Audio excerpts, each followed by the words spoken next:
Rajim. Bismillahirrahmanirrahim. Dear students, Assalamu alaikum wa rahmatullahi wa barakatuh. आज हम पढ़ने जा रहे हैं वर्ल्ड इकोनॉमी टेक्स शेप। आपको याद होगा जो हमारा प्रीवियस लेक्चर था उसमें हमने डिस्कस किया था, उसमें मैंने आपको बताया था कि 19th सेंचुरी जो 1815 और 1914 का जो पीरियड था उसमें चेंजेस आई थी इकोनॉमिक आइडेंटिटी में। जो चेंजेस आई थी तो मैंने आपको बोला था कि वो जो इकोनमिस्ट्स है उन्होंने तीन चीज़ों को हाईलाइट किया कि जिसकी वजह से ये चेंजेस आई थी। कि पहला जो था first was the flow of trade, और सेकंड जो था इसमें था फ्लो ऑफ लेबर, और तीसरा जो था मोमेंट ऑफ जो था capital short term and long term investment जो थी। तो जो पहला ही था फर्स्ट फ्लो ऑफ ट्रेड, जिसमें ये था trade off goods that is cloth and wheat. तो ये था। तो थोड़ा सा इसी के सिलसिले में हम बात करेंगे क्यों कि इसने इकोनॉमी में कैसे हेल्प की, इन फैक्टर्स ने कैसे इकोनॉमी में हेल्प की। तो ये आज पार्ट फर्स्ट हम पढ़ेंगे इसका,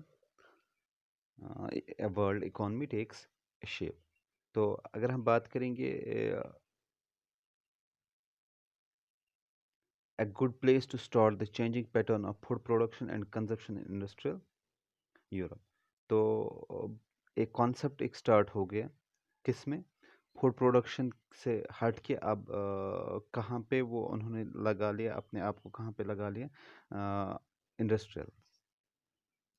तो इंडस्ट्रियल सेक्टर्स फूड प्रोडक्शन के बजाय अब इन्होंने इंडस्ट्रियल सेक्टर्स में अपने आप को चेंज किया।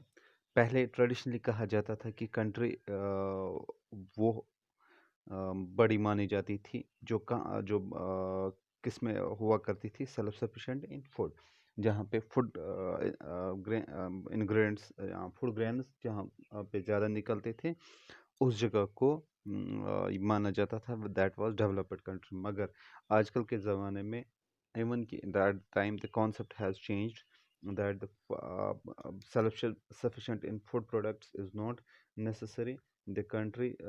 इवन कि अगर हम ब्रिटेन की बात करेंगे कि वहाँ पे फूड प्रोडक्शन बहुत कम होती है, वो बाहर से अपने लिए फूड प्रोडक्ट लाते हैं, लेकिन फिर भी वो बहुत ज़्यादा एडवांस है। What is the reason behind it? Reason यही है क्योंकि वो उन्होंने अपने आप को जो इन्वेस्टमेंट उन्होंने स्टार्ट की, वो कहाँ पे इन्वेस्टमेंट स्टार्ट की, उन्होंने काम कहाँ पे शुरू किया, उन्होंने डेवलपमेंट किस सेक्टर में शुरू की, that was industrial sector. 19th century में जो ब्रिटेन का सेल्फ सफिशिएंसी इन फूड वो नीचे गिरता गया और कुछ कॉन्फ्लिक्ट्स उसमें हो गए। रीजंस क्या थे उसके? रीजंस ये थे कि पॉपुलेशन ग्रोथ जो ही हुई, पॉपुलेशन ग्रोथ जो ही हुई तो डिमांड ऑफ फूड ग्रेन्स भी बढ़ जाएंगे। जो ही पॉपुलेशन बढ़ती है तो फूड ग्रेन्स की डिमांड ऑटोमेटिकली बढ़ जाएगी। उससे क्या हो गया, लेकिन उन्होंने कहाँ पे उन्होंने क्या किया, अर्बन जो एरियाज थे उन्होंने क्या किया था, उन्होंने एक्सपेंड किए थे, इंडस्ट्रीज डेवलपमेंट उन्होंने एक्सपेंड किए थे। तो एग्रीकल्चर प्रोडक्ट्स की डिमांड बढ़ गई क्योंकि अब उनको फूड ग्रेन्स चाहिए, लेकिन उन्होंने अपने आप को उसमें नहीं लगाया, उन्होंने किस में लगाया, इंडस्ट्रीज में। उससे क्या हो गया, उससे हो गया ये कि एग्रीकल्चर प्रोडक्ट्स आप फूड ग्रेन्स प्राइस, तो इससे क्या हो, जो फूड ग्रेन्स आती थी उनकी जो प्राइस वो बढ़ गए। तो ये जो under pressure from the landed groups, government ने एक इनिशिएटिव लिया, उन्होंने एक लॉ लाया। उन्होंने क्या किया, उन्होंने रेस्ट्रिक्ट किया इंपोर्ट ऑफ कॉर्न। कॉर्न की जो इंपोर्ट थी उस पर रेस्ट्रिक्शंस उन्होंने लगाए। तो इसको आज कॉमनली हम जो बोलते हैं कॉर्न लॉ, कॉर्न लॉ उसको बोलते हैं। तो इससे क्या हुआ, कॉर्न लॉ से क्या हुआ, जो unhappy and with high food prices, industries and developers forced the abolition of the corn laws। तो जो इंडस्ट्रियलिस्ट्स थे, क्योंकि उनको वो वहाँ से लाते थे, कॉर्न लाते थे, उसका ट्रेड करते थे। अब वो अनहैप्पी हो गई क्योंकि गवर्नमेंट ने اس پہ بین لگائی تھی، کارن لا بنایا تھا، تو وہ اس کو چاہتے تھے وہ ایبالش ہو جائے. اور فائنلی جب کارن لا کو اسکریپ کیا گیا تو برٹین نے کیا کیا، جو ان کے پاس وہ میٹیریل آتا تھا فوڈ گرینز کا میٹیریل، یہ کنٹری میں اب چیپلی آنے لگا، سستے داموں میں آنے لگا. اور اب لوگوں کے پاس اب یہ جو کارن وہ سستے داموں پہ مل رہا تھا. اور اس کے علاوہ کیا ہوں کہ برٹش کا جو ایگریکلچر سیکٹر تھا وہ کمپیٹ نہیں کر پا رہا تھا وتھ امپورٹس جو وہاں سے آتے تھے، کیونکہ باہر سے ملکوں سے آتے تھے، کیونکہ ان کے پاس جو ایگریکلچر لینڈ تھا وہ انکلٹیویٹڈ لینڈ تھا.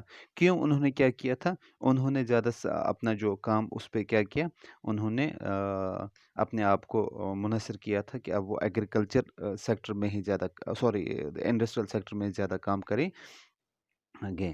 تو جو thousands of men and women, انہوں نے کیا کیا، جو ایگریکلچر سیکٹر میں وہ کام کر رہے تھے انہوں نے چھوڑ دیا وہ. اگر ہم بات کریں گے 1947 انڈیا کی، ہم بات کریں گے 1947 سے پہلے more than 80% people were engaged in agriculture. اگر ہم اس وقت کی بات کریں گے only 49% people are engaged in agriculture. اس کے بعد بھی فوڈ اسکیرسٹی نہیں ہے، انڈیا ایڈوانس ہوتا جا رہا ہے. انہوں نے جتنا بھی اب اس میں جو ایگریکلچر پروڈکٹس ہے باہر سے بھی آتے ہیں، لیکن انڈسٹریل لیول پہ انڈیا آگے بڑھتا جا رہا ہے. تو جو ہی یہ لوگ جو انڈسٹریل ایگریکلچر سیکٹر میں کام کرتے ہیں مین اینڈ وومن، انہوں نے کیا کیا، انہوں نے مائگریشن سٹارٹ کرنی شروع کی اور وہ دوسری جگہوں پہ جانے لگیں. اب ہم جو ہمارا جو نیکسٹ اس کا حصہ ہوگا، سیکنڈ پارٹ اس کا ہوگا، اس میں ہم دیکھیں گے وہ کہاں پہ گئے اور انڈسٹریز سے کیا گروتھ ہوا وہاں پہ. تو ہم نیکسٹ لیکچر میں انشاءاللہ ڈسکس کریں گے. تب تک کے لیے آپ مجھے اجازت دیجیے. اللہ حافظ.